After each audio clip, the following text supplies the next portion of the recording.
countless amounts of times where owners accidentally, even well-meaning, caring, loving owners like yourself, cause psychological harm to their dogs by not understanding some key fundamentals that it takes to have happy, content canine companions. So let's look at some of the harmful things that you may be doing to your dog without even realizing it. So I can't make a video talking about the mistakes that people make with their dogs without talking about the things that I bang on about in pretty much every single video, and that is the mistake of people not leading their dogs when they go on a walk. This is, in my opinion, probably the single most important thing that you can do with your dog, is be able to go on a pack migration, whether that's you and 4 dogs or just you and your 1 dog, but you lead that walk.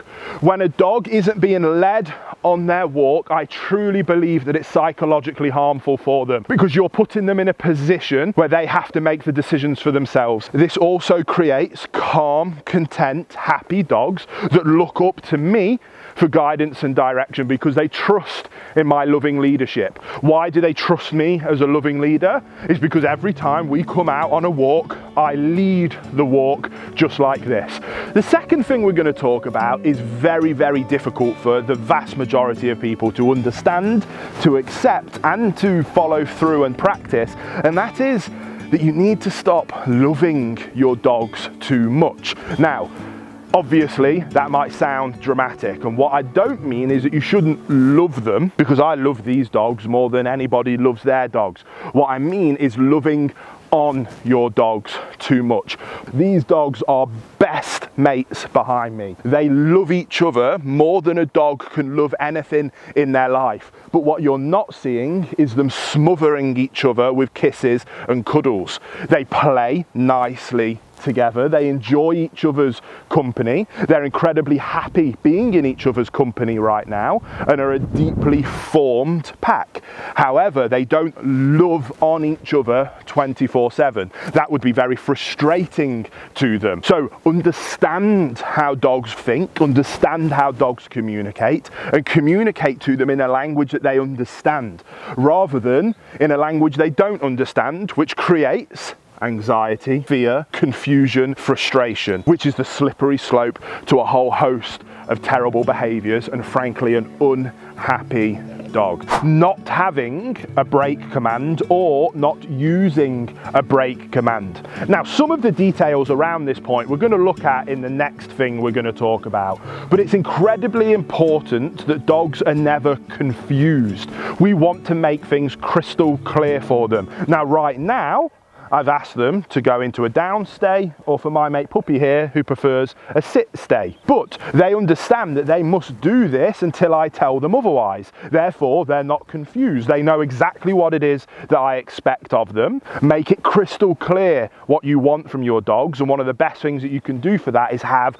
a break command. So when I ask them to do something, they do that until I tell them otherwise. Telling them otherwise is either asking for a new command or giving them the BREAK command, which lets them know I've finished with what I want from you. You can now go and do whatever you want. Now, this next mistake is definitely going to be a controversial one, and it is around you not correcting your dog. Dogs don't speak our language. Dogs don't understand our language. Even if we train them to understand a few different commands, they still have no concept of the intent behind the things that we're saying. And dogs communicate naturally extremely differently than the way we do as humans. And when dogs interact with each other, the vast majority of their communications is done with physical touch and, in many instances, physical corrections. And they need to know what it is that we do want from them,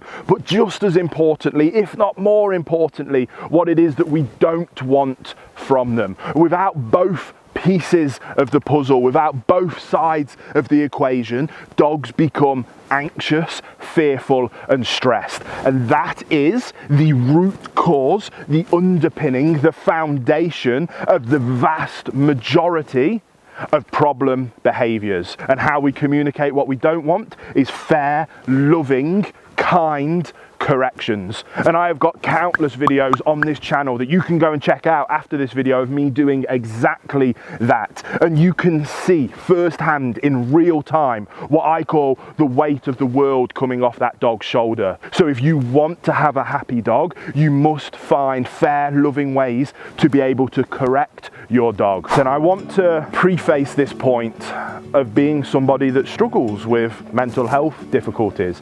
Depression and anxiety is something that I live with, deal with, and is a burden for me every single day of my life. However, one thing that I see time and time again that is harmful to our dogs is us passing on our emotional challenges on to them. There's that old saying of owners looking like their dogs. I personally think it's deeper than that, and I think owners are a reflection of their dogs. And if you utilize your dog as a coping strategy for your anxiety or those low moods, you will find that that dog will become more anxious and stressed, and anxious owners tend to have anxious dogs. But we have to remember that we have a duty of care to them to not pass on those things. Now, one of the things that you can do to help counteract that is by choosing the right breed